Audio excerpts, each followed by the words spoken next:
Hi guys, welcome to my channel.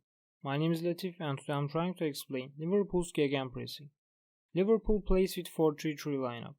When they lose the ball in set attack, they use Gegenpressing to take the ball back.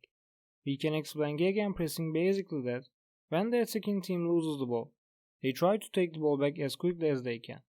So the opponent has to think extra fast to make a productive counter-attack opportunity.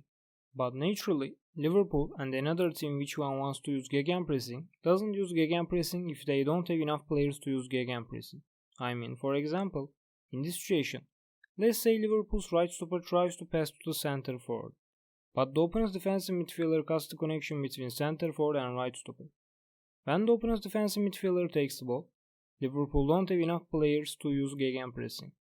Wingers and center forward can't close to the opponent's defensive midfielder quickly because they are too far away from him. Midfielders are not close enough to the ball like the opponent's midfielders and center forward. So because they don't have enough numerical intensity, they can't use Gegenpressing.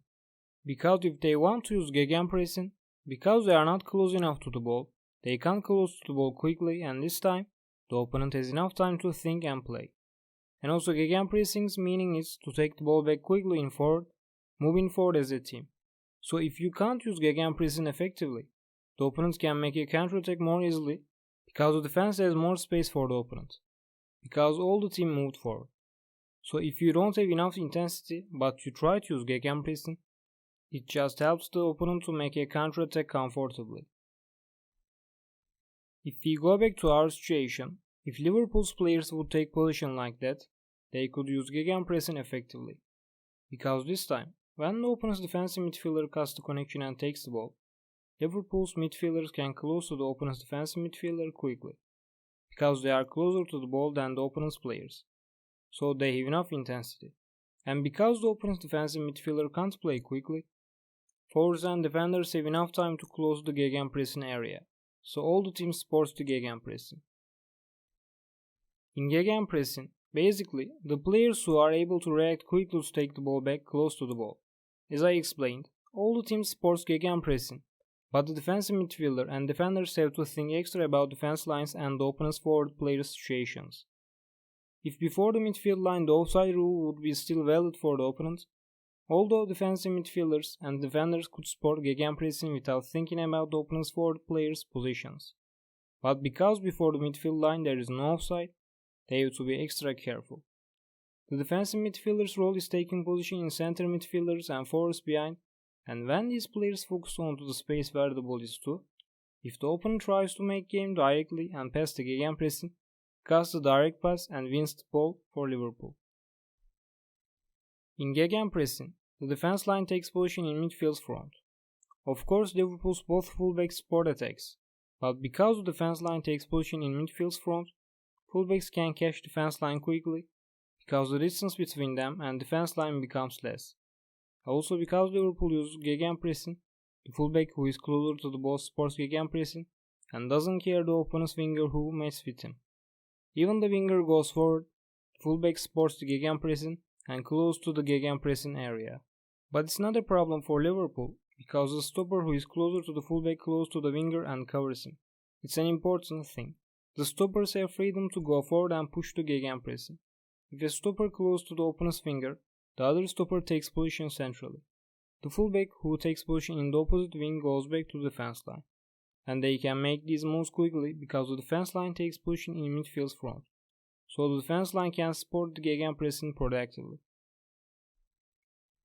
If the defensive midfielder can't take position well and the opponent can pass the Gegenpressing with a direct pass, and if the opponent's player who takes the ball in between defense line and the defensive midfielder, the Gegenpressing fails and the defensive transition starts.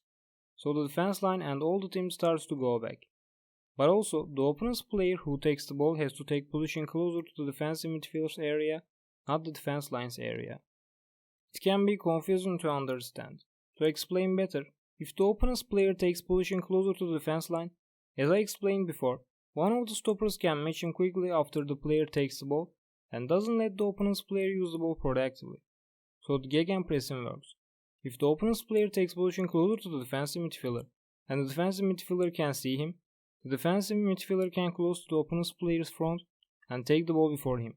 so the gegenpressing works again. But if the opponent's player takes position closer to the defensive midfielder and the defensive midfielder can't see him, the opponent's player can take the ball free and not Liverpool's any player can press to him quickly. So the gegenpressing fails.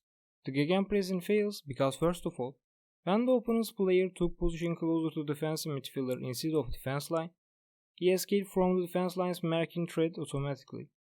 Because now, covering him is the defensive midfielder's mission. Because now he is in the defensive midfielder's covering area.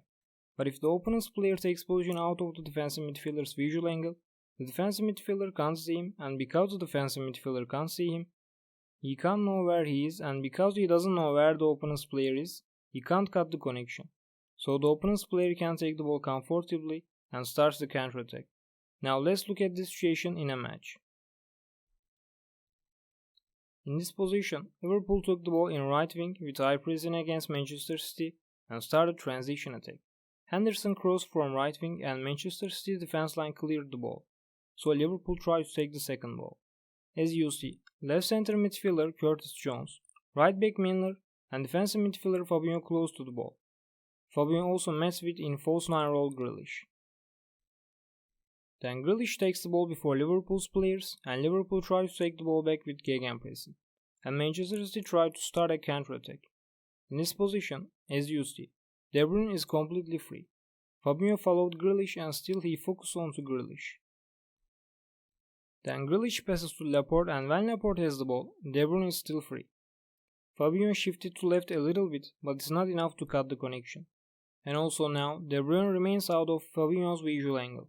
And because he was in Fabinho's marking area, Liverpool's defense line can't press to him quickly. So De Bruyne takes the ball and starts the transition attack. Liverpool's gegenpressing fails. If Liverpool's gegenpressing fails, transition to defense starts and the defense line starts to go back to midfield lines behind. But there is an important point. After the defense line goes to midfield lines behind, defense line stops as a line and meets the opponent. So this time, the opponent's attackers whose run forward could remain in offside, and the opponent's player who carries the ball can't pass to the forward players comfortably. And if he close to the defense line too much, defense line's one player goes to him and presses to him. Also Liverpool's players who were in gegenpressing find time to run back. Now let's look at a match position. This position is the previous situation's continuation. De Bruyne took the ball from Laporte. Manchester City started the transition attack and Liverpool tried to go back. As you see, Fabinho tries to catch De Bruyne. Right stopper Matip matched with Manchester City's left winger Foden because when Milner spotted the gegenpressing, naturally he didn't focus covering Foden and Matip covered his back. Left stopper Van Dijk takes position centrally and left back Robertson takes position closer to him. All the defense line goes back. After they go to midfield lines back, the defense line remains as a line. Matip takes position closer to center now, and as you see, Foden had to stop his run, because if he kept running, he would remain at offside. De Bruyne couldn't pass to Foden because Fabinho disturbed De Bruyne even though he couldn't catch, and also Matip covered Foden very well. Then Matip close to De Bruyne to take the ball, and De Bruyne passes to Foden, but Foden has to start his run again because of offside, and also from his behind, because Milner didn't stop running back, Milner catches Foden. Foden takes the ball, but Milner catches him. Foden tries to pass the ball into the penalty box, but Van Dijk clears the ball and the referee calls offside. So Liverpool stopped Manchester City's transition attack. Thanks for watching this video guys. I hope this video can be beneficial for you.